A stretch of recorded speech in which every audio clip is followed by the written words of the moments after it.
What up, though? Welcome to another episode of 17 Winners Podcast with your brother Mike X. As you can see, my guest for today is Adam Grant of A Brighter Way. We are actually at the A Brighter Way offices right now here in the Lansing area. So before I even get into this conversation, because I got a lot put together for us in this conversation, Adam has been here before. Adam is not new to the 17 Winners Podcast. Adam has been here early on when I was really just learning my tech skills. Right. So our last episode wasn't really as clear as I would have wanted it to be. So I think for this episode, I'm glad we were able to come and sit down and have another conversation. We were in that big ass building all by ourselves. Yes, sir. So we get a chance to have another more full conversation. Of course, I want to do a little bit of backtracking because one part of the technical issues made it a little harder for people to hear us last time, but also to the new group of listeners that just have come in. Right. I want to kind of allow you a few minutes to reintroduce yourself. So tell my listeners a little bit about you, your background, and I get into questions after that. Allow me to reintroduce myself. Yeah. It's funny because I'm sitting there looking at myself and I'm like, man, maybe I shouldn't have wore this outfit because I don't think I've looked whiter ever in my life. I feel like I should be going out and shooting around a golf or something. Yeah, I mean, it kind of fits. The whole fit. And we're in the little people chairs. These are real nice, but you have to be there. The arms don't go like. Yeah, no, these ain't the most. This ain't the studio. They look sharp, but they're a little bit different to sit in. So yeah, for sure. When we talked the last time, I was probably a couple years into being executive director at A Brighter Way. We've kind of grown. We have the Lansing office now. We're going for more of a statewide footprint. So I'm the chief executive officer. It's not necessarily a promotion.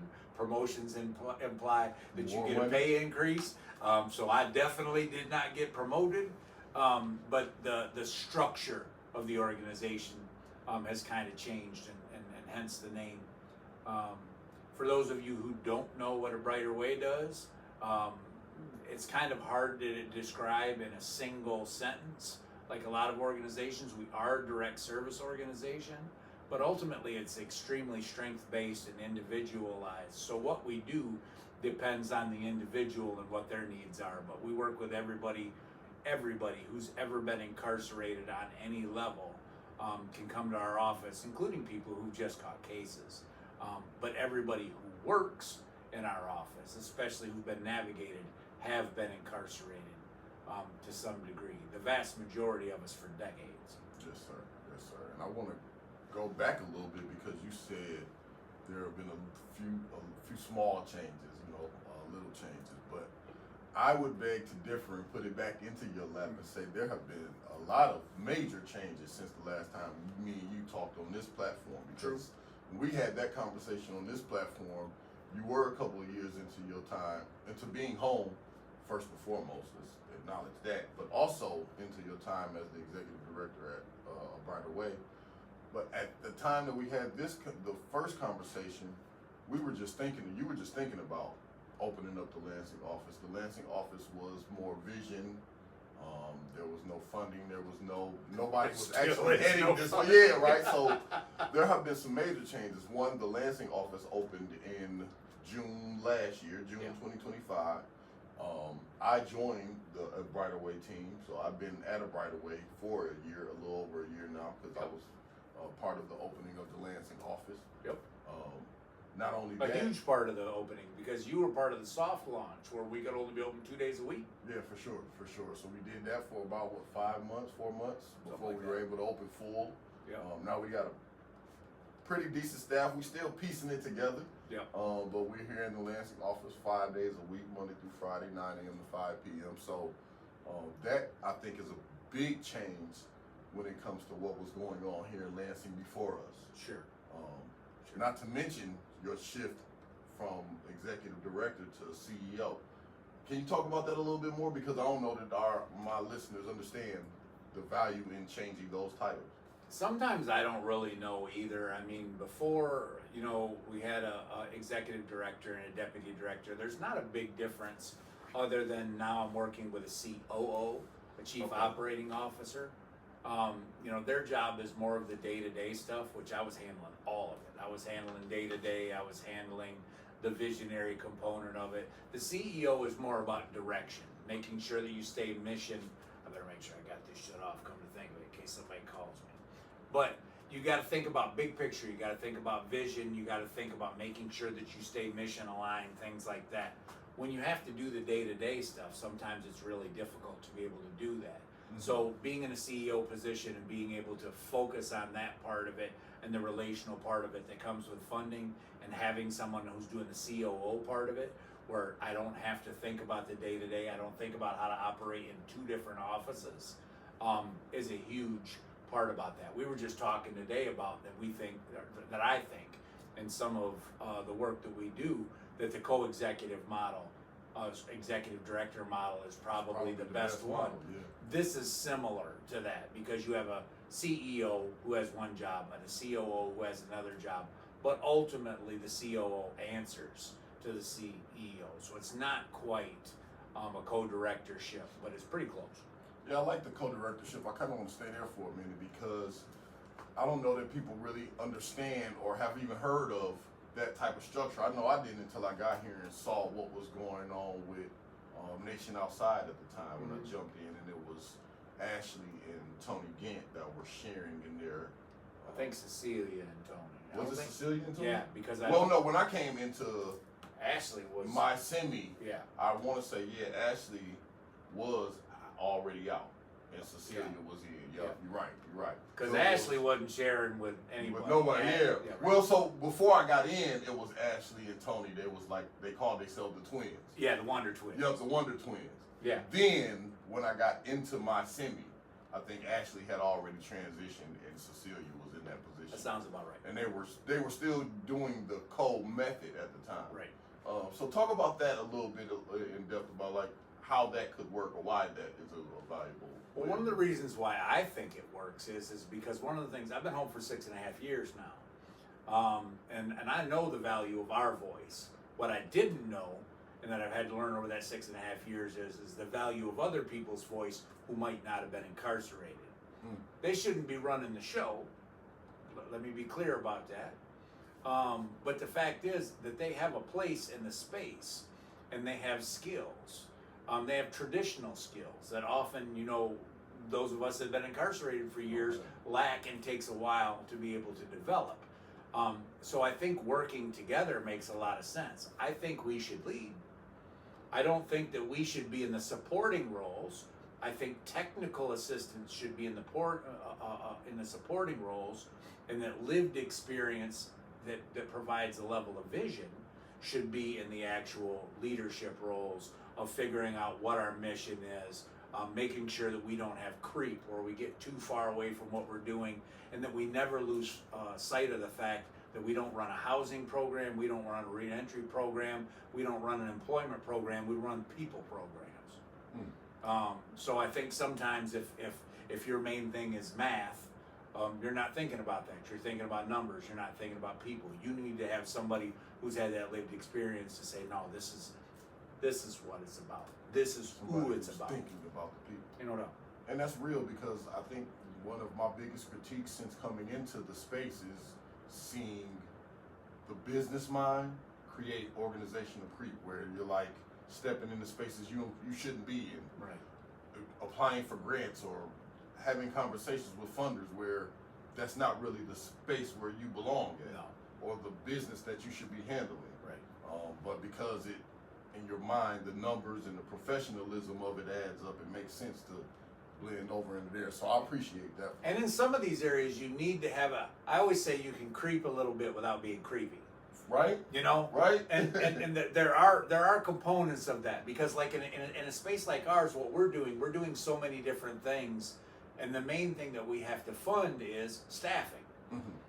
So therefore, you have to be able to justify why you might need 3 or 4 staff at a facility, and you can't always do that if you're just doing a single thing, because funding will dry up in those certain areas. So you have to have a little bit. So we've gotten a little bit more, in Washtenaw, we got a little bit more into housing. We got a little bit more into employment, social enterprises, which we will do up here eventually too. But we've also had to make the argument that part of what we do is systems change. Because there's a lot of direct services that don't get funded and service change does. And you can't do real systems change unless you have people who are housed and who are employed and who are educated and who are healed and who are not having to do those things alone. And all of those things are put onto the ledger for direct services. So we're trying to make that argument a lot, too, because it's ridiculous for people to figure out how to farm when they're hungry now. Right? That's a good one. That was a good one. So, speeding up a little bit. Mm-hmm. You saying I'm slow?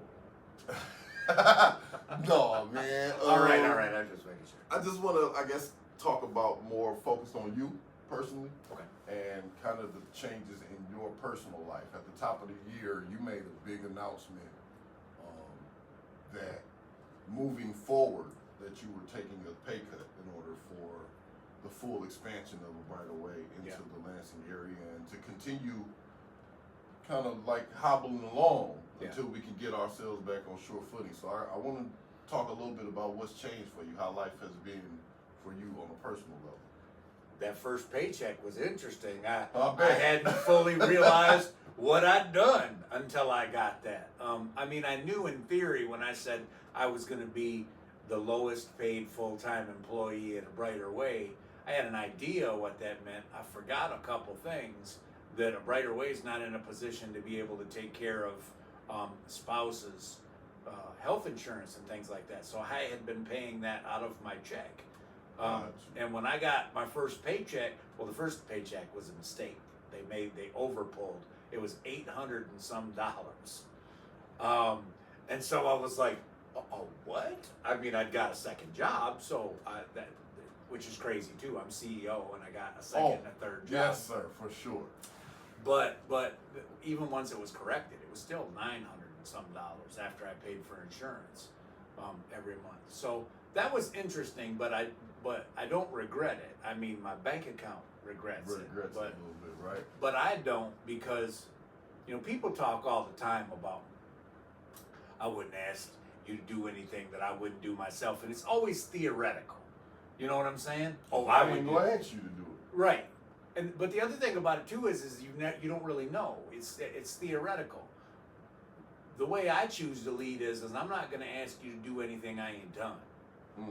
And so there's no way I'm going to ask you to take a pay cut. And I haven't asked anybody to take a pay cut right away, except for myself. We've been able to avoid that. But I also didn't want to cut people entirely. One of the things that happens in our space is, like, I'm the CEO, and I've been the executive director of this organization. If I were to leave today and try and get something that isn't in criminal legal reform, nobody's going to give me a CEO job or give me an ED job. And I know that works for most of my staff too. If they've been a program coordinator or if they were deputy director, somebody's not going to do that somewhere else. So I'm doing everything I can to make sure that people keep their job, keep their benefits, as long as we can make that happen, and I don't want to get into the cycle that nonprofits often do, where it's easier to hire 3 part-time people as opposed to 1 full-time, because you don't have to worry about benefits and things like that. I want people to have quality of life, so whatever else they build on top of that, they at least have the surety of this income, this insurance, Man, I love that about A Brighter Way, and that culture that it has been established at A Brighter Way. The idea that people coming home need a quality of life. That said, though, I guess I'm gonna take a detour a little bit, because I don't know how sustainable that is for us in this space. Like, sometimes when I'm working in this space, it feels really good. It feels like, man, I'm doing important work, and we're working towards like some of the things that matter the most, and that's getting some of our people out of there, right? Yeah. But other times I feel like a lot of what's happening is performative, and you better get all you can get out this shit before they close the door on us, because it's not for real. It's just kind of an open window for us to get as much as we can right now. Like, how does that land? I don't know, but as soon as you said it, I thought about it, and I actually had a guttural. You remember those? They would have like a booth, and they have dollar bills blowing around everybody, and everybody just snatching it. That's what it does feel like. That's what it feels like. I'm not sure exactly. So I didn't even have a question. I was asking how that statement or that idea lands for you, because that's like you just gave that example. Yeah. I feel that a lot of times in this space. It hits, and I think that it is that. I think that it is that way. We had a conversation earlier about a lot of people who have traditionally been in this space before they actually let us into this space. Mm-hmm. The other people that were doing things for us, mm-hmm. that were making this very much feel like charity, and mm-hmm. they were taking care of us. Yep. You know what I'm saying? And it was like the people who bought turkeys for everybody, and they were a homeless organization. Like, where are the people going to cook the turkey? And so like we bring a lot to bear, but I think we aren't and don't feel like we're protected. I think that we feel like we're an add-on sometimes, and we do feel like we got to grab it all. It's also why sometimes you get this competitive nature where you've got people taking 2, 3, 4 bites of the pie, and not necessarily leaving them for some other people, because it's like, I don't know when I'm going to be hungry again. So, I mean, I don't want to go too deep. We got the room to go that deep, because I feel that. And right. I honestly, if I'm just being candid in this space, I work at my semi. I'm the program coordinator at Michigan Collaborative to MS Incarceration. I'm also a peer navigator at a Brighter Way Lansing. Mm. Part of it is because it just made sense, like who I am and how these things, how the landscape lands and stuff. It made sense for me to come and be a part of this. At the same time, I'm broke. Right. I gotta take care of my family, and if I need another job to do that, then I need another job. Yeah, my semi pays me pretty good money, and it definitely helped me get to a more decent footing. But like, I need this extra couple dollars an hour from what I make at a Brighter Day, whether I love what I'm doing or not. Right. I need it, and it's not a made up thing. I got to take care of my family. Right. Not to mention whatever other things that I can make happen outside of that on the hustle tips, because it still ain't enough for me to have the quality of life that really allows me to be comfortable and creative at the same time. Yeah. So I say all of that to say, we take more bites out of the apple, out of that desperation or out of that scarceness. But shit, I don't necessarily know that there's a future in this. Right. As much as, like, I've been out 11 years. I probably have seen the motion of the criminal legal ecosystem happening the way it's been happening in Michigan for about 5 or 6. Sure. And I've been in it for about 3. So, like, I don't know how long the trajectory of this thing is. They might close the window on this tomorrow and we all get kicked back out. I mean, look what happened last year with just the state budget. Exactly. With the way they pulled all of that off. And so we talked about reorganizing, and the reason why I took a pay cut. Part of the reason I took a pay cut is because I saw what happened around us. I see organizations that were having to let go of the majority of their workforce, who are all formerly incarcerated. And I know many of them still don't have a job to this day. Exactly. So that is real. And so when I say people taking, multiple bites at the apple, you kind of have to, because, my semi pays good, good enough. A Brighter Way pays good enough when I'm getting my full pay, and everybody else gets paid pretty decent. But it ain't enough. It ain't enough for you to do more than live on. And I think that is the thing that when we're talking about quality of life, I'm not just talking about life. We're talking about the quality of life. Like, I could get cheaper insurance for those of us that are working. But the fact is I don't want you going broke on my insurance. So one of the things that I did is I went for the premium that I could get, which is hard to get when you're a small organization because you pay top dollar for it. Yeah. But nobody in our organization who has health care is going to ever go more than $3,000 in debt with medical bills in a year, because that's max out of pocket for a family. That's dope. You know? And so, like, if I went to the hospital today and didn't get out until December 1st, $3,000. That's dope. I mean, that's life-changing to Hell me, yeah. because if it goes in the other direction, but it hits. I mean, we don't have a big organization. We're paying about $7,000 a month for health care, you know? So, I mean, all of those things are relevant. I said I wasn't going to go that deep because people are thin-skinned. Yeah. And so, like, when you say certain things, sometimes people take it the wrong way, which also makes me wonder sometimes if you kind of mean it the wrong way, because I don't take a lot of stuff The wrong personal way. when somebody says something. It's like, they'll be like, no disrespect intended. Well, none was taken, but now that Wow, you said it, like what was you actually trying to say? right. So sometimes in these spaces, I think, you know, we talked about that.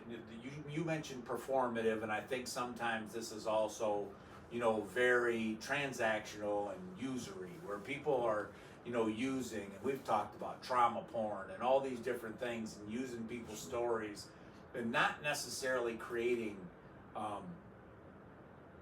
healthy people for the next phases of their life, not encouraging them to unfold and become the best versions of themselves that they can be. And I think there are people in this space.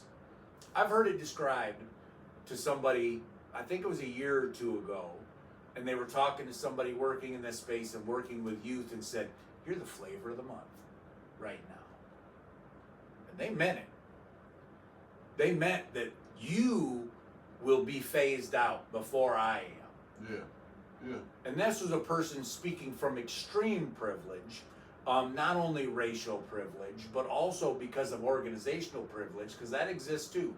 You know, you've got too big to fail in the banking system, you've got too big to fail in some of these areas too. For sure. And they will starve out and choke out some of the organizations of our size doing the major work Yeah. to keep these other ones in place that have always been there and didn't do shit half the time that they were here. That's real. You know?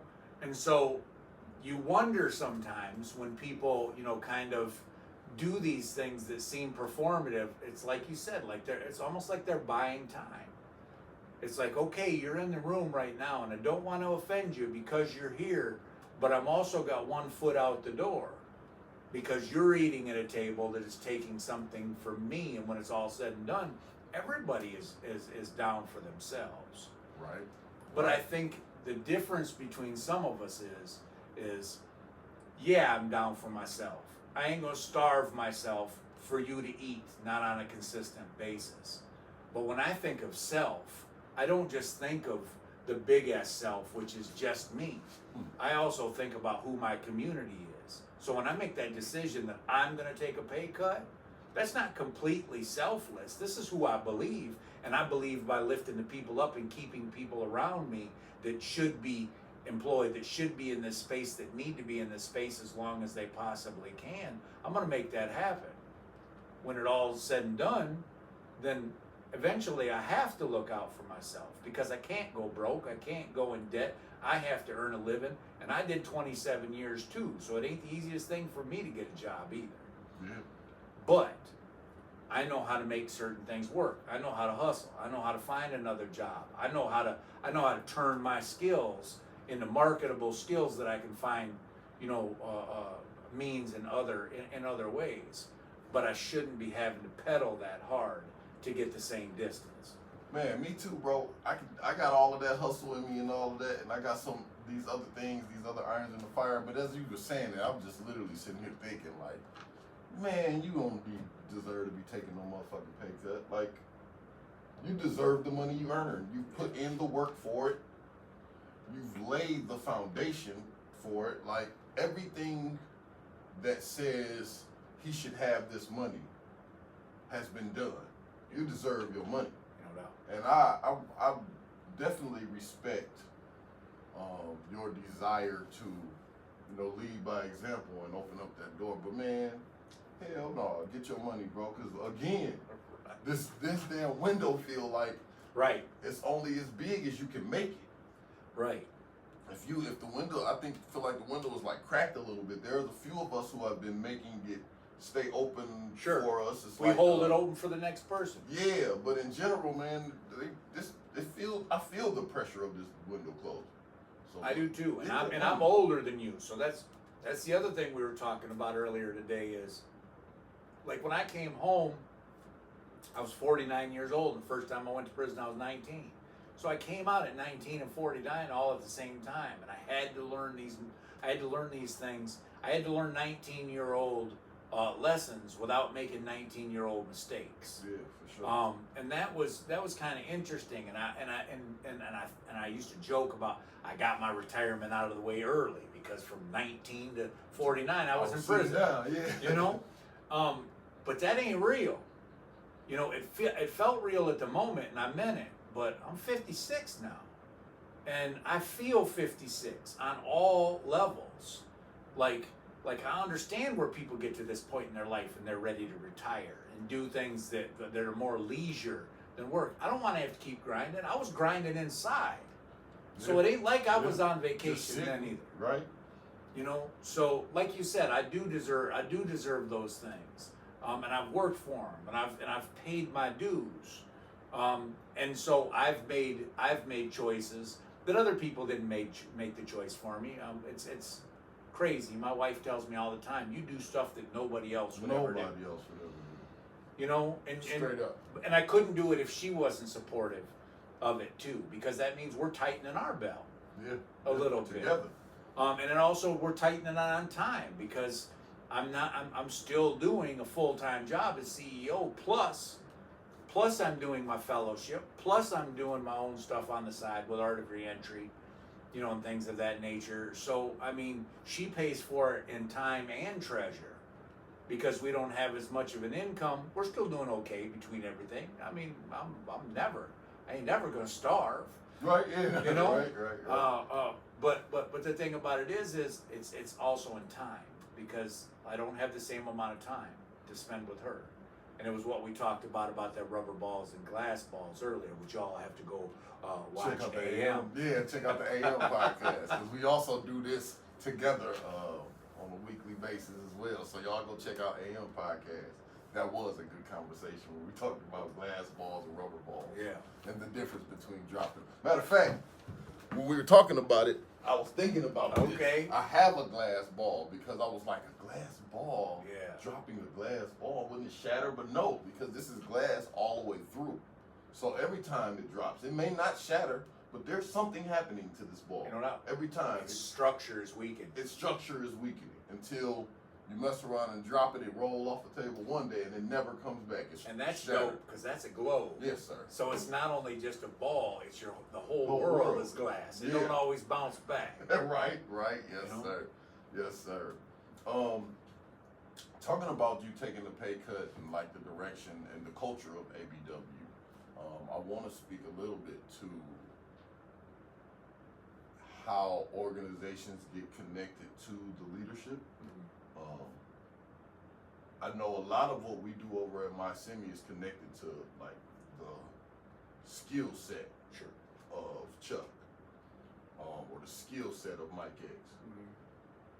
And I don't know if we're ready yet to be able to like the two of our personalities be pulled away and just it be taken over by anybody.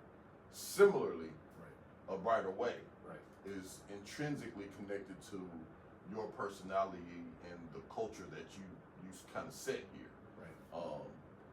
How do organizations, or how do you see A Brighter Way being able to move forward? In the time, however long from now, when it's time for the transition. I think this kind of is related to what you were talking about previously, about feeling like that there's a short window and that this is not really real. I mean, that's a real thing in the space that we're in. Is dynamic leaders mean something, and so there is something to be said for cult of personality, and there is something to say people fund people a lot of times that they get along with, that they like. Mm. That's a real thing. And then they Yes, get scared when the next person comes up. One of the things we're trying to do here is create an actual succession plan. My idea with the Brighter Way has always been the grow and go model. Get people to grow in this space, get them to learn, and then go out to other organizations and lead other organizations and lead other movements. I didn't do real good at that. One, because the growing hasn't happened on the level that I thought that it was going to, and if part of it is because of the fear of going. So I've created, most business models want a high level of retention. So you don't have to retrain people, so you don't have to do things. This business model was designed for grow and go. But people don't want to go. So what happens sometimes is they slow down their growth so that they don't feel that they have to go. Because one of the things that my guys, and when I say guys, this is not a gender, my guys are my people. Right. You know what I'm saying? Right. Male or female. Right. When I say my crew, they don't want to go anywhere. And they know that Adam won't let them go until they've grown to a certain level, because you need to be better when you leave here than when you came in. And I think sometimes, unfortunately, that's affected the culture that we have, because people are afraid to take those steps, because then they'll be pushed out of the nest somehow, and it's safer this way. And I don't know how we got to this point, other than the fact that I was not aware that was even a thing until I started to witness it. So, and how do you address something like that? So as you're speaking, I'm thinking about it, and it's like one of the key aspects of the ABW way is like recognizing our people, or knowing our people, right? Who we're dealing with. And I'm thinking, part of the problem with the grow and go is a lot of our people don't come from having a regular income that they can count on. Right. The safety and security. Just the safety and security of that. And if I've been in a Brighter Way for a year, man, I know for sure every other week I got a check coming every other week. And not a bad for sure, and it's a decent check. Right. But like, it's funny, but like that's a reality, because I won't have that at McDonald's. Right. I won't have that if I just run up out of here talking about I'm a program coordinator into the world of in general. Right. I won't have the program coordinator respect. I won't have the program coordinator salary. I won't have the program coordinator cachet in rooms. Right. If I step outside of this criminal legal space that I'm in and where I'm comfortable. So similarly, coming into ABW and making, and man, shit, I know 3 weeks ago, I wasn't even sure if I was gonna eat or have anywhere to live. And now, not only do I have a for sure paycheck coming, but then the culture is inviting, it's welcoming, it makes me feel like I am important and I have not been left behind. Because you are, and you haven't, and that's the thing, people haven't fully understood that. It's how they feel, but it's genuinely how we feel. True. But it makes it hard for us to come out, especially if you've never seen that, because a lot of our people, especially in our Washington office, our Ipsy office, came into the work fresh out, right? Came home and got into work, or been home a little bit and got into work. Yeah. I think the thing about our Lansing office that maybe lends to the grow and go perspective is the fact that most of us make up people that have been home before getting in. Yeah. And therefore, like, I've had regular paychecks. Right. From And regular jobs. Yeah. Whereas some of our people got out and the first regular paycheck they got was doing this work. Right. Can you, like, the idea of how it feels? Right. When I'm doing this work after being home so long, I still feel really good after, like, accomplishing a thing. Yeah. Helping out one of my, I just saw one of our members that I helped get a job here locally. And I went to his job and I saw him in the back and he was so happy, just, Mike, what's up, bro? And it was like, hell. Yeah, that's what it is. That's right. I could imagine having came home and that was the immediate feelings that I'm getting, and I got a secure job. Yeah. So I've been home for 6.5 years, and if everybody remembers, like, part of my story is I came home January 8th of 2020, and the world shut down. I think it was like March 10th. So like my experience of those, I was 30 for 30 on the jobs. They all rescinded it when they realized how long I'd done, and I ended up getting 2 jobs at the same time. I was working at a Holy Cross at the homeless shelter for $11 an hour on 3rd shift. And that was part-time, and I was working canvassing for the Elliott Larson Act, and at that point in time, and literally I had both those jobs the week before everything shut down, and I lost both of those jobs. So I didn't really get a full taste, but I'm always a worker anyway. That's what I do. I'm put in work whatever I'm doing, whether I'm on the clock or I'm off. So I was taking care of it. Matter of fact, that first week I already got a promotion at the canvassing job. I was promoted the 3rd day because I became the site supervisor. So I was the one that picked everybody up, assigned them to where they went, everything like that. $2 pay raise. Okay. So I was doing all right. Okay. You know, Felt good, didn't $14.50 an hour or something like that. It felt good because like somebody saw me, they saw there was potential in me, and I was going to represent. And then the world shut down, and I lost both of those jobs. I lost the canvassing job because they shut down all canvassing in the state, and I ended up quitting the job at Holy Cross for a couple reasons. People in my family have breathing conditions, and we didn't know what was going on with COVID, and I didn't want to expose them to it. And man, if I'm gonna be honest, I wasn't through some of my traumas from incarceration and them having me on 3rd shift, going around doing bed checks and checking on people, and then on top of it, you put COVID into the mix. And so now, when these guys come in, I can't even let them out to smoke a cigarette. They're like, I gotta kick you out all day long, then I gotta bring you in at night and not let you go out. That was too much like policing to me, and I just couldn't do it anymore. So I got another job, and I was peer recovery coaching, and I was doing a lot of it virtually. But you talk about those things where you get, kind of respected and feel seen a little bit. My first full-time job was with Home and New Vision, and the interview was with the program manager at one place and the CEO of Home and New Vision.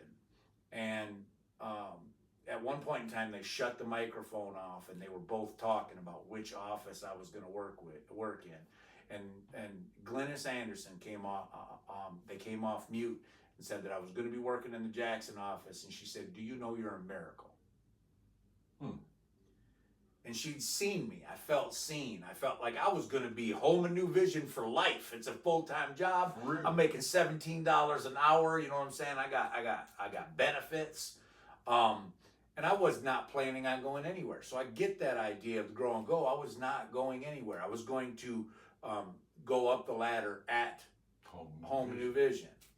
This job found me because I was doing the things, and I was showing up everywhere in the community, and I was doing all these interviews and sharing my story, and I was continuing to grow in these spaces. And my board chair always tells the story that I'm only one of the things boards do what they do. They do these SWOT analysis and gap analysis, and this is what we need in our next executive director. And he kept interviewing me, and I didn't check any of the boxes except for formerly incarcerated, but he had to keep interviewing me. And when it was all said and done, there was like, I was the guy. So I've really learned a lot about, feeling that loyalty. I was loyal to a fault when I was younger. It brought me to prison. Same. And I need to be aware of that now. So I thought I'd shook some of that stuff. But the fact was, I got a job. I was loyal to it. I was going to be the best canvasser they ever had. I got the job at Home and New Vision. I was going to change everything there. And I got the job at a Brighter Way. And immediately, like, who's going to turn their back on being an ED or a CEO? But quite frankly, I have to be aware of that.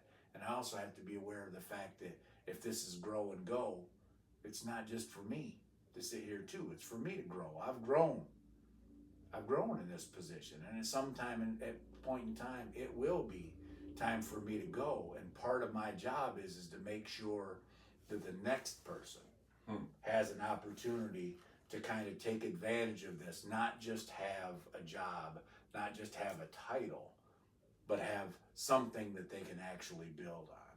So, and I feel a huge responsibility to that. That's real, but I definitely identify with the staying loyal too long perspective, because I've been like that. I mean, even when I joined my semi, it was like, all right, I'm here. Right. I'm my semied out. Right. But the reality is you have to grow, you have to take things to the next level, because if you stay seated in one place, you don't leave room for the next person to come in. That's it. And there's a line of us that are coming, so yeah, respectable. And that need these seats. We don't need to always create more seats. You know, I mean, like I said, I'm 56, so it's not just about, this is partially about being in the nonprofit space. I've learned a lot here, but we do live in a capitalistic society. Right. And there are a lot of different ways to make money and then find a way to contribute back. That's my plan. That's my plan too, because like one of the things I've learned in this space, just from especially watching social work. Yeah. So social work, we really think about all the things that they give that's really cool, but I learned about passive income from social workers. You know, where you're earning money from other people earning money. It's not being this hourly wage situation. It's like I've realized that a lot of the things that I've developed, the worth is not in the hours. I'm not charging you by the hour for doing this training. What I'm charging you for is the hours it took me to develop the training. For sure. You know, and it's project based. And so when you start to understand those things and you start to create these passive income streams, then you can really get to live in your life and not have to just live what I thought was my purpose. My purpose is to give back, but my purpose is not to give back to the point of exhaustion and depletion. For sure, for sure. Getting back into the nonprofit space, I want to talk a little bit about reentry. So, You mean reintegration? Reintegration, good one, yeah. So talk about that a little bit, because that's a thing that we do here at the ABW office. When people throw reentry at us, we move it into the reintegration space. Why? I think it opens a different conversation. I think we've gotten so used to kicking these things out there, and some people use them that aren't even really in the space. So the words become bastardized and really doesn't explain anything. I always say this: I didn't go to space. So I'm not re-entering. It's not like I'm coming back into the atmosphere. It's the same thing with the neighborhood. I'm reintegrating into a neighborhood. The Lansing office was partially so important to me because this is where I did my dirt. Right. So I was always a part of this. I always had some roots here. I always had family here who were still, you know, kind of avoiding conversations about me in a lot of different ways. But that's still, I was always a part of this community. Mm-hmm. Reentry somehow applies that we abandoned it. Mm-hmm. And that we left it entirely. And so then that opens the conversations about who we're letting into our community. I mean, kiss my ass. I was here before you were. Yeah, I was here. You know what I'm saying? So it gets to ridiculous, and it becomes this ownership thing instead of this understanding that it is ours. This community is ours. Right. We have roots here too. So reintegration is simply a matter of reintegrating people into the community that they've always been a part of, even if they were destructive the whole time that they were there, so that they can be productive now. And so to me, that's hugely important. And again, like I said, it's also because reentry has just become so bastardized. It doesn't really mean a lot in some circles. Some people talk about they run reentry programs. What? You know, you look at what they're doing, it's like, no, you don't. Stop using the word. You know? So we'll use another one. If y'all want to use that one, we'll use another one. Reintegration. So if somebody were to ask, how is reintegration, or how is the reentry services industry in Michigan, how's it doing? What would you say? It depends on where you're at. I mean, I think there's some places where they do okay, but it's disjointed. They've got it set up so it's crabs in a bucket. You know, we're all competing with each other, and it's a matter of who gets what. One of the reasons I wanted to come back to Lansing, first off, I've been living in Lansing the whole time. Even when I was working in Jackson, even when I was working in Ypsi, I've lived here since I came home. I would drive because that's where the work, that's where the opportunities came, and I knew eventually I'd be able to bring some of this back here. So I not only brought ABW back to Lansing, but this is where my consulting company, 4Cs, is actually located at. Okay. So I think, I mean, sometimes it's really hard to cast such a big net, not only on a statewide level, but I mean, because everything's local. All politics are local. All services are local. In some places, let me say this: they're all funded terribly. Let me talk about that. Terribly. They're all funded terribly, no matter where you're at. They're funded terribly. Some get funded, but then they don't have the consistent kind of funding either. Like, we have not had anything that has been promised to us for more than 2 years. That's not the way a lot of places work. They've got 3, 4, 5-year funding. And right now we have nothing on the books that is more than a year. So you're constantly in this grant cycle where you're constantly, it's like politicians, where they're constantly having to run for office, you know, which means you can't do as much work because you're chasing these things. So I think the work gets done despite the funding, and that's half the problem. Because do you think if we stopped paying politicians today, if we would have government? We know that ain't happening. No. But we keep doing the work because we believe it, because we've got roots in the community, because it matters to us. These are our real people. So we're always hitting our pockets. We're always doing things. We were just talking today that funding is tight. So like, I don't charge for mileage, which is crazy because I took a pay cut too. Yeah. So it's another way that I'm hitting it. People do that all the time. We're always showing up to these things and not getting mileage, and so often getting paid, you know, pennies to do some of these things. And a lot of the stuff that we have to do for direct services, we're hitting our pockets because we don't have the funding to be able to do it. Yeah. So if I was going to grade this on a scale, I would say that reentry in the state of Michigan, though it's gotten much better, and this is sad when you think about it, it's gotten much better, is like a 4. And the reason why, and the only reason why it's a 4 is because the people who are doing the work find a way to do it, regardless of whether you have the funding or not. They are operating at a 6 or a 7, and funding is operating at a 2 or a 3. So you're averaging it out at about a 4. Yeah. So what would you say the national average is if the Michigan average is about a 4? I'd say nationally it's similar to us, maybe even a little bit lower. I mean, don't get me wrong, there's some places that are killing the game, especially those who are really embracing higher education and prison programs and that are doing reentry and reintegration work with those people when they're coming home. So I think there are some huge possibilities, but there are also, you know, huge pitfalls. And I think the industry's too quick to pat itself on the back. You know, and I mean, if you've been laying on the floor for a long time and you're on your knees, that's an improvement, but it ain't nothing to strive for. You know, and I think that's what happens in some of these spaces. And then, but they're quick to abandon it a lot of times too. That's the part that concerns me about this, is you can do this good work, but a lot of times the policies don't get changed, the practices do.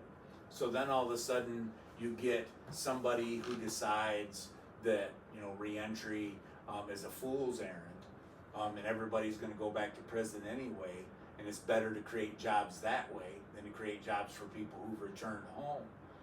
And the next thing you know, we're spending all this money and doing the same things all over again, and nobody cares that Michigan was at one of its lowest rates of recidivism in 40 years.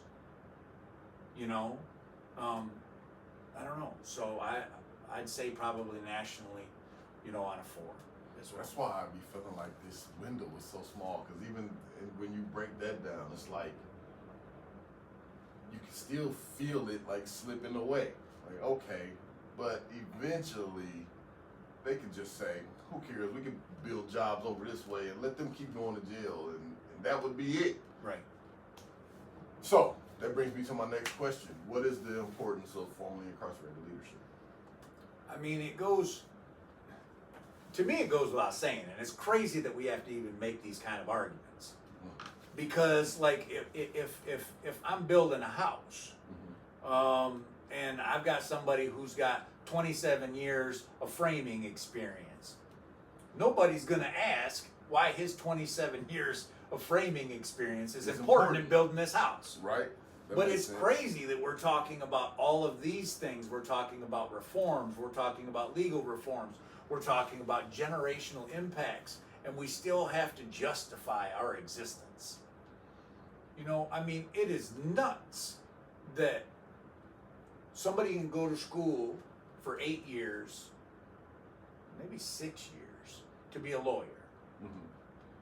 And there's no question about their right to practice law. Yeah. There may be questions about their skill set, but their right to practice law is never in question because of those 6 years. That if you think about it, that's part-time because you were working a job, you were doing whatever with your family. I did 27 straight years. No break. 24 hours a day. In there. Yeah. You know? And so somehow I've got to justify my existence because people act like it happened. It's something that happened. It wasn't something that you learned from, that you've employed, that you've turned into a positive, and that allows us to translate and interpret things they can never see. Yes, sir. You know, one of the things that I did in some of my early jobs is everybody panicked. When I came out to the world, it was crazy. So not only was it COVID, and everybody was overly sensitive because everybody had to have 6 feet and everything like that, but I came out to a world where they all felt that words were violent. And I came from a place where violence was violent. And words were nothing. Words was just words. So Yeah. I come out and everybody's panicked and freaking out about stuff, and I'm the one that's giving them perspective. He ain't gonna bust a grape if his name was Welch's. Let him vent, and he will get through that stuff. So we are able to interpret things in a way that other people don't know. We know another language. Another language is valuable in anywhere else in society. So if nothing else, understanding that we know another language, have other experiences, have a cultural competence that you can't possibly get from a book, and value it. I think the problem is that it's been looked at as being like a paraprofessional. And like a lawyer is considered to be a professional, and a paralegal is considered to be a paraprofessional. Okay. So it's somehow lesser than because you haven't gone to school as long. Shit, I went to school. I went to school. I went to school.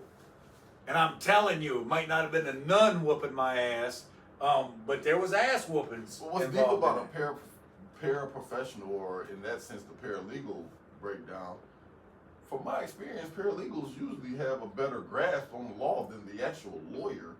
The lawyer understands utilizing the legalese to administer the case or handle the facilitation of the information. To make the argument. Yeah, to make the argument, but the actual paralegal understands the law that they're dealing with versus the lawyers.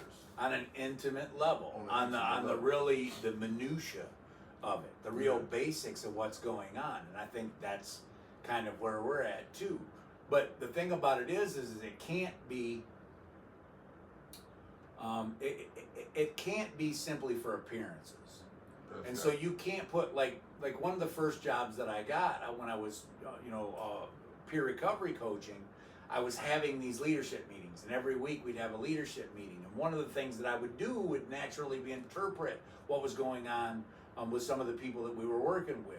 And I'd be like, well, he's probably doing that because of this, or he's probably saying this because of that.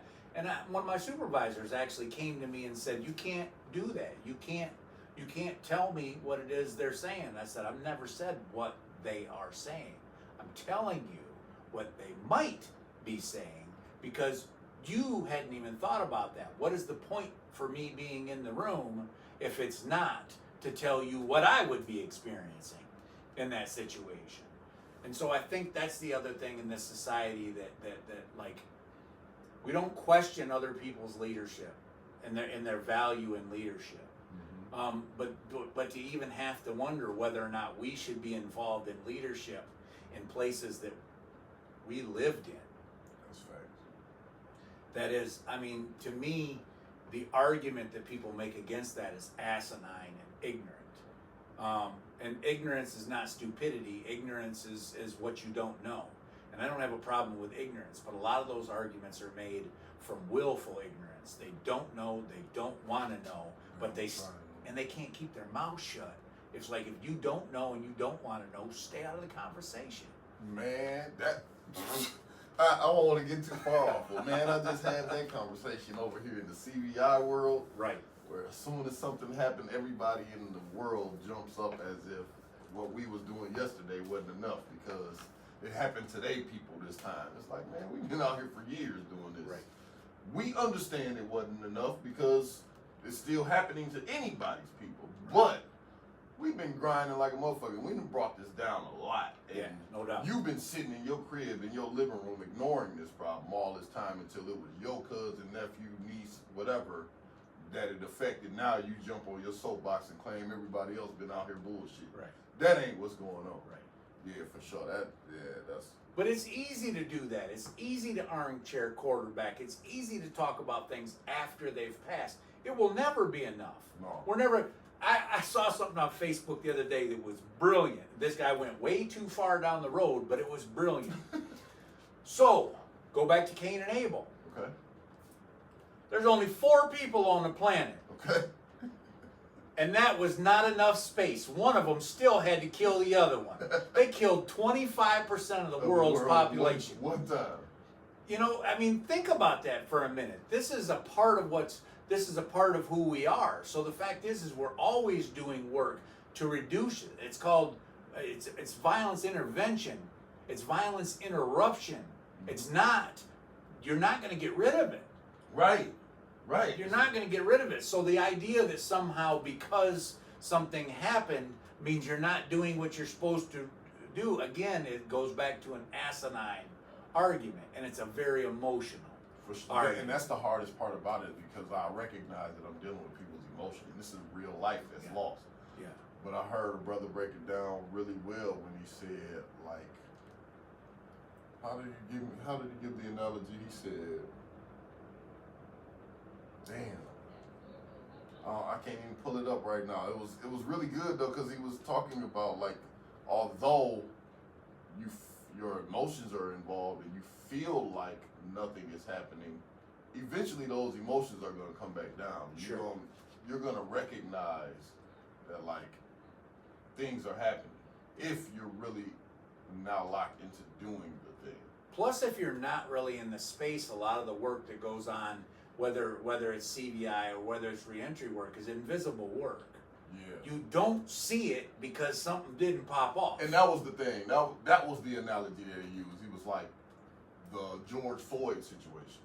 Everybody says what they would have done if they would have been there, but if you would have been there and done that thing that you say you would have done, then the world would not have known about this thing happening and it would not have sparked the level of activism that happened. So yeah, although you would have stopped a black man being murdered by a knee being on his neck, that would not have made news that said, man, James Jackson just saved George Floyd from, like, that. Right. There was no headline that would have said that. Just like there's no headline that says Mike X or Advanced Peace stopped a mass shooting that was just about to happen. Right. I think the other thing about that too is it's really easy for people to say what they would have stopped. Mm. But the whole thing, let's use the George Floyd situation as an example. Would you have stopped it at 6 minutes? Would you have stopped it at 7? Or would you have dropped it at the whole 9 minutes? You know, that's the whole thing about it too. It's really easy, just like what I said about the pay cut.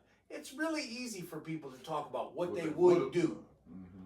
And what they would do in retrospect and being removed, you know, from it. And I mean, you know, you look at the Renee Good and the Alex Preddy situation.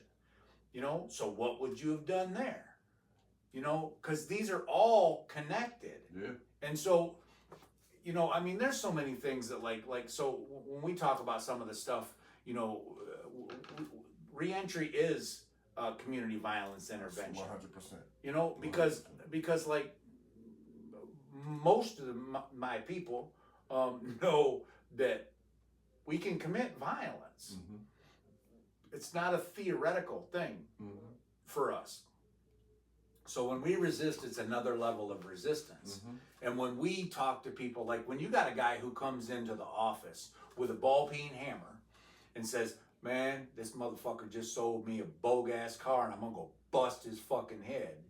Everybody says, well, he's coming in and get talked out of it. Well, maybe partially, but he got the damn hammer in his hand. And it took 2 hours for us to talk to him about, dog, you don't really want to do that. You do want to do it. You don't want everything that comes with that. You know what I'm saying? So let's find another way to do that. That don't show up anywhere. But it certainly would have showed up if we let him walk out of there or said something like, man, I don't blame you, dog. Mm-hmm. You know? And that stuff happens on a regular basis. And then somebody pipes up and says, nobody's out here doing nothing. Yeah. Yeah, that's real. You know? That's real. Yeah. That's real. So let me ask you this. How do we develop these future leaders, these future formerly incarcerated leaders? I think we overcomplicate things out here that we found to be really simple inside. Talk about it. You know, I mean, inside we were constantly, you know, cultivating future leaders in the spaces we were in, whether we were part of, you know, organizations, religious groups, whatever the case may be. We saw the leadership and the people around us, and whether for good means or nefarious ones, you know, we were cultivating that part of them to be able to be more of that. Mm-hmm. And to me, that's all that is. It's the recognition that something is there and trying to find a way to more of that. It doesn't always work. You know, it didn't always work in there. And the other thing about it is not only did it not always work in there you had, you know, I'm not saying you didn't have distractions. I'm saying you had different distractions. And so, like, I've really met some people when I was in there that I found to be extremely impressive, and that they were focused and they were disciplined and they did a lot of the things that they needed to do. And then they came out here and lost all of that. They were no longer disciplined. They were distracted, you know, by all the things that weren't there at the time. So you got different challenges. But I think that's all you're doing I think everybody has the ability to have some level of leadership. If you're a parent, you're a leader. You know, if you're a part of anything, you lead, even if it's just by example, whether anybody follows you or not. That's the whole thing. There's a difference between being a leader and being someone that people follows. Mm-hmm. Mm-hmm. You know? That's for sure. And I think a lot of times, too, we have to do that by not only, you know, exalting the person who's leading, but exalting the lessons that were learned that they followed before they led. You know, I didn't just come into this position. Like, when they found me, I might have been leading in some ways, but I was following in a lot of ways too. You know, I was working with Tony with Nation Outside down in Jackson, showing up at all these things. He was running the show, and I was learning some things from him and learning some things from the community. That's real. Crazy. Look at me, everybody. So I'm walking around. I'm walking around Jackson, straight south side, in the cargo joints, cargo pants, with a clipboard in my hand, you know, going around, going door to door. But the fact is that we almost got jumped by one crew one time. They're like, you ain't never been to the joint. So we're sitting there explaining everything to them. Like, man, are you kidding? He's like, if you did, you were with the white supremacists. I said, there ain't no real white supremacists in the state of Michigan. And then so now I'm bossing up on them a little bit. Before we left, they're out there drinking outside the spot too. And before it was all said and done, they were like, come on, man, let me contribute something. Yeah. They were like putting cash in my hand. I'm like, I can't do that, dog. He's like, man, come on, man, don't disrespect me like that. So I literally got a donation from the same guy who was ready to jump me and Rick, you know? But the thing about it is like, we show up and you cultivate that in people so that they believe it. Because like you said, a lot of people don't believe that they're going to have the next paycheck, that this is real, that it's going to go away at some point in time. And you've got to help them understand that as long as they don't abandon themselves, they'll always be all right. Yeah. I mean, shit, I think that even goes into the imposter syndrome that we carry when we walk about it there, because to an extent, it may not even be that the window is really closing. It may just be in my mind. Yeah. I might just be carrying that, what they call it in psychology is like the one foot gonna drop, one waiting for the other foot to drop. Yeah, waiting for the other shoe to The drop. other shoe to drop. Yeah. It's like, man, I don't know that it's too good to be true. I know it's gonna be bad. So Going to the psychological piece of it too, there's something that is really important that is hard to get people to do. It's called locus of control with a T, locus. And you either have an internal one or you have an external one. We need to, in our leadership, we need to build this internal locus of control where you understand I control things. I can make things happen. Not that you control everything in the world, but I control the big stuff. I control how I respond to things. I control whether or not I react to things. And instead of the world happening to you, the world happens through you. And I think that's hugely important when you're talking about leaders, is because if you think that everything's going to collapse around you and you have that external locus of control, that is real. That's the gravity you're dealing with all the time. If you believe that things may fall in around you, but you have an internal locus to control, then all of a sudden you're like, okay, that would suck, but I'm going to come through it. yeah. And that's kind of where I'm at with this stuff. I know that whatever's said and done, I'm going to come through it. You know, I don't know what that's going to look like, But I'm gonna get through it. but I'm going to get through it. You know, what do they say? You're going to drop me off in the jungle and I'm going to come out of there with a With a pork chop and a mink foot. coat. Mink coat. Yeah, no, for sure. And I feel like that too. I heard Jay-Z a long time ago in an interview say, nothing happens to you, everything happens for you.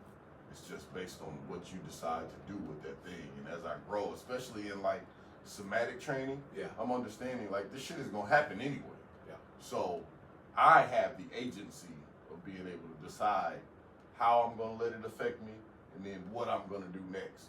And just that agency, just that, the feeling of the ability to control your own circumstance, that locus of control changes everything. It's, at least from my perspective. Yeah. Responding instead of reacting. Reacting, yes sir. That's exactly what it is. I'm responsive. I ain't reactive at all. No. For sure. I want to do a little bit of vision casting. Actually, I want to skip the vision casting and go down. I'll come back to that maybe if we get enough time. All right. Because you are doing so much stuff and you alluded to it earlier. I don't want to go over it. Okay. And that is the GVSU project, other job, cohort, Right. whatever the hell it is. Can you talk about that a little bit? What's going on with you and GVSU? GVSU. Yeah, Grand Valley State University. So technically it's a fellowship. Okay. Which is basically a temporary job. It's like in between an actual job and an internship. Okay. And it's project based. So the project that I've been tasked to work on over the next, I think I've got about a year and a half still to do it, is at Grand Valley State University. We have an HEP, which is a higher education and prison program. We have the Bellamy Creek campus. It's not a program, it's not a project, it's a campus. It just so happens to be inside of a prison. And so we have a cohort style model, which is for a bachelor's degree in nonprofit and public management. So that you figure out, so that you can manage on a government level or you can manage a nonprofit. It's a bachelor's degree which will require an internship. And so my job is to create an internship that can be done from inside a prison. Most people know that an internship requires somebody coming, to wherever they're at. Well, our guys can't come to it.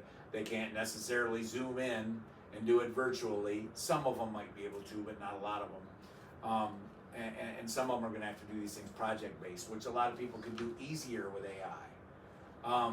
But there's something to be said for organic intelligence, not just artificial intelligence. Every teacher that we've ever had, every professor that we've ever had says they enjoy going in and teaching our guys more than anybody. They don't have any AI papers. They don't have any of that kind of just trying to do enough to get by. Our people are trying to kill the game. Half of them are on the Honor Roll Society and have been inducted into Don't get me lying about what the group is. I don't know, but it's a big deal for them to be inducted into it. It's the National Honor Society. Okay. So that's kind of my job is to help develop that internship. But my job also, with being somebody who's got lived experience, is kind of exposing other students on campus, staff, administrators at the school to how important this is, and the fact that it's not only another means of educating people. This is something that you do that is for the greater good of your community, the greater good of society, and that it pays dividends that you'll never, really, see or fully understand. So, it's a lot of what I do in other areas of my life, and it's partially just sharing, who I am and being able to articulate it in a way that people can absorb it. Because I was in there from 1993 to 2020. In 1994, they took the Pell Grants the first time. My first year in prison, I'm not thinking about going to school. You know what I'm saying? I'm trying to figure out how to survive and how to make money so that I can survive and make a cook-up. Yeah. You know what I'm saying? Because I ain't living on the chow hall. And the chow hall wasn't bad in 93. And then they came back, I think, around 2018. I had the habitual, so my sentence was kind of weird, and it was kind of hard for me to get in, and I got in just before I ended up coming home. But I earned an associate's degree by friends, family, and my putting, funds. I was making $1.77 a day as a clerk, putting my funds towards those things. So I earned my associate's degree while I was in there. But associate's degree don't mean a lot. Bachelor's means a lot more. I mean, I kind of did the same thing while I was inside. My mom and myself, trying to get a associate's. I actually got stopped at MTU because it was right after the Pell Grant stuff ended. Because it wasn't right after. It was a few years after. We were paying out of pocket through maybe it was Phoenix. Okay. Maybe it was Phoenix, but at the time I was also just getting in the Nation of Islam. The administration was coming down on us so hard that basically it was like, if he goes to the hole for any reason, he forfeits the entire thing, and we couldn't keep it up because I was going to the hole. Right. You know what I mean? Because if you're in the Nation of Islam and you're influential in the Nation of Islam, you're going to the hole. Sure. It's damn near like a prerequisite. It's like, if you know how to get the service popping, if you know how to get everybody to pay attention to service and to start filling up the service, your ass going to the hole. Sure. And you moving too much. You moving too much. You got too much going on in the compound. So that was definitely me. And I would also say this, and not even Nation of Islam is an extreme example of that, how the administration looked at it. But if you're doing anything on the compound and got things moving, it doesn't matter how positive or negative. They will get you. They're worried about it. I got the last 3 joints that I got wrote out of. I got wrote out for those things, and I was not involved in anything negative. I was doing nothing but self-help programming. But the fact is that I was so influential on the yard. Yeah. I had guys get pushed off the yard because they came up on me and they're like, "Oh, we can't have Adam doing something stupid. You got to go." Because that's how much I turned things around. But they would still ride me out because it's like, "Oh man, you got too much sway on the yard." But it's like, what am I using it for? Right. I'm using it for nothing but good in this right, situation. But that doesn't matter because you can control things. And if at any point in time you decide to change the direction, they feel like you can just cause a riot. And eventually they figure all of us are going to at some point in time. We're keeping up fronts now, but eventually you're going to use that for nefarious means. Yeah, for sure. Because in my 15 years, I did 14 joints. So I've been all around the state. I did 16 joints in 27 years, and I hit 3 of them twice. So I had 19 ride-outs. A couple times. Yeah. I hit, though my property had 20 ride-outs. It went to one place that I didn't even go. Yeah. I hit JCS a couple times. I hit Bellamy Creek a couple times. Who else did I see twice? More than once. I think it was just them 2 joints I see. I hit MR twice. I hit Carson City twice. I hit Saginaw twice. I think those are the 3 that I hit twice. Yeah. Okay, now I'll talk to you a little bit about some vision casting before we get to the last part. Man. Okay. And the vision casting part is imagine Michigan 5 years from now. What would success in this part of the industry? Because I don't want you to have to like stretch into prevention or CBI and all that. So like from the reintegration reentry stance, what does it look like 5 years from now? We stay on course. First off, I would say that you don't have to stretch me into those spaces because I stretch into them naturally anyway. Right. You know, part of the idea, especially what we're doing here in Lansing, is this idea of having more of a collaborative, cooperative way of doing things. You know, we're always talking about, upstream, downstream. There's a damn stream. And so funding always changes from one end to the other, but it doesn't do anything about cutting the water off in the stream wherever they're at with it. So like one of the things that we're trying to do here is we're working with ripple effect, participatory defense. The idea that as soon as people get caught up in the system, before they get in up to their neck, let's start working with them. Let them know that they're not alone. Let's have them as a part of a community. Maybe we can pull them out of the stream sooner. If they go down further in the stream, we're there with them to make sure that they don't drown. Yes, sir. And I think the idea of reaching in while people are in there, that's important too, because that's a part of the stream, because we've talked about what happens to people in there, and if you're not getting a chance to grow, and what are we going to have when somebody comes out on the other side? Sure. So doing that part. And then what we do here when people do come home is, again, it's kind of a warm situation. You're part of a community. What are we going to do? How are we going to build your quality of life? Those things, I think, lead back to cutting, especially if you create a prison to college pipeline, you can start to cut off the school to prison pipeline on the front of it, because all of this stuff is interrelated. And it's funny, I always joke about, did people not grow up singing the knee bones connected to the thigh bone? Yeah, we do, everything's connected. because everything's connected. So if we do all those things, the stream starts to get choked out. Again, we talked about Cain and Abel, so it's not that these things are going to completely go away, but they don't have to become such a center of business. They don't have to become a foregone conclusion. And we know that there are huge racial histories behind a lot of these things, so they have been manufactured at the levels they're doing. For sure. I'm not going to say what those levels should be, but I know that we should be coming at it from all levels. And I think being able to do those cooperatives also makes it harder for those in power, in political power, and in financial power to shut off the lights on us.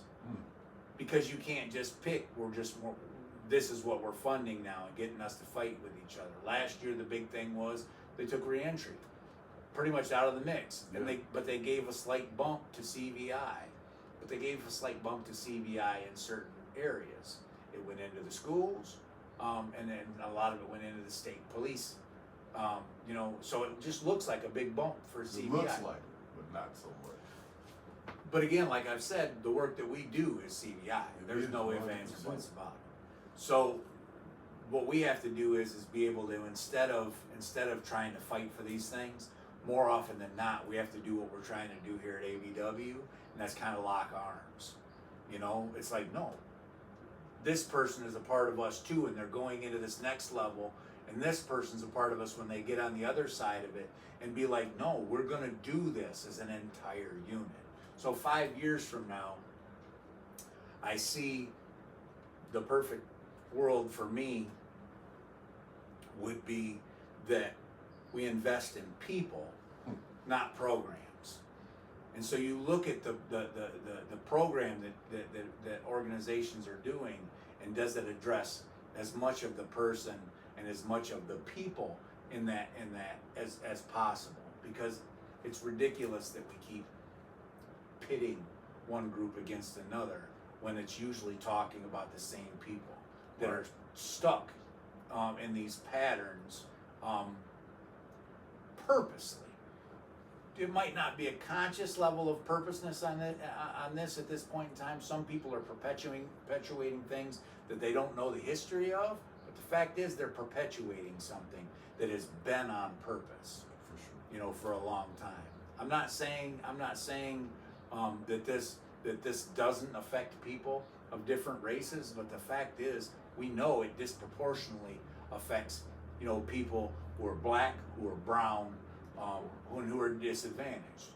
You know, we talked about this earlier. Privilege is invisible, so it just shows up when, you know, I hate it when people say, well, you know, I was white and I went to prison and it didn't save me. Okay, but disproportionately your odds were. I always said this. So the neighborhoods I grew in, it was not an advantage to be white. Let's put it that way. Right. So when people say that stuff, that's only part of the argument. Because what I realized was this: every single day when I left that neighborhood and went out to the Meridian Mall and stole a new set of clothes every day, I was a white male in America. Mm-hmm. And that was a reason why I could go into Mervin's. Mervin's is dating the shit or, out of or yourself.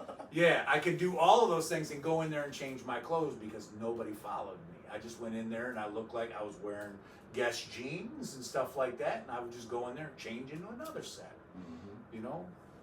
So we need to see those things. So I would say when we start funding people and not just you know, political hot topics. Yeah, for sure. And to your point of us at Brighter Way and Reentry being CVI as well, I'd be remiss if I did not mention the fact that Brighter Way also partners with me and my CVI theory of change with Hood to Hood, where we go out to these communities that are considered at risk and create a safe space and bring resources, food, and, you know, entertainment to the community so that we can bring a little bit more togetherness and peace. So even in that, the connection, the grabbing arm to arm is right there, a part of that. So yeah, I definitely appreciate that. Yeah, and that's hard in this space sometimes because, like, there are different kinds of competition, and I think we've been taught somehow that competition means you need to defeat your opponent. And I remember growing up that one of the best things about sports was not just about defeating your opponent. It was collaborative competition. I was competing with people on my team too. Yeah. You know, and that was a good thing. And I don't think there's as much of that going on these days. Somehow the only way I can win is if you lose, and that don't work for me. That don't work for me. If it did, I certainly wouldn't have took a pay cut. No, for real. I'd have been trying to get more. No, for real. I like the idea of investing in or funding people instead of programs, because that was the route that I took when I decided to open up for sponsorship of like Hood to Hood and 17 Winters. It was like, I'm not necessarily looking for sponsors or people to want to sponsor me because they want to run ads, right, or because they want to catch views, right? I'm looking for people who understand what I'm doing and the value of what I'm doing and are willing to sponsor that so that we can establish something real with this platform. So not just the work, the impact. The impact of the work. So thank y'all for those sponsorships and that support. Yeah. Last segment, I'm gonna just ask a few quick, like, rapid response questions. So like you can give single word answers. So you tell me to shorten them up. Yep, or just like a quick one line response, and then we're gonna get up out of here. All right. So the first one is hope or strategy. Strategy. Biggest misconception about reentry, reintegration.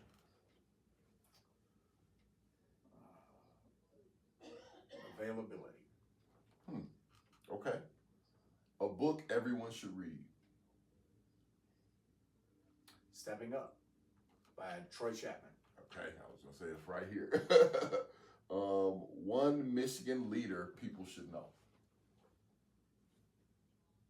Mike X. Right, that makes sense to me. Favorite moment at a Brighter Way.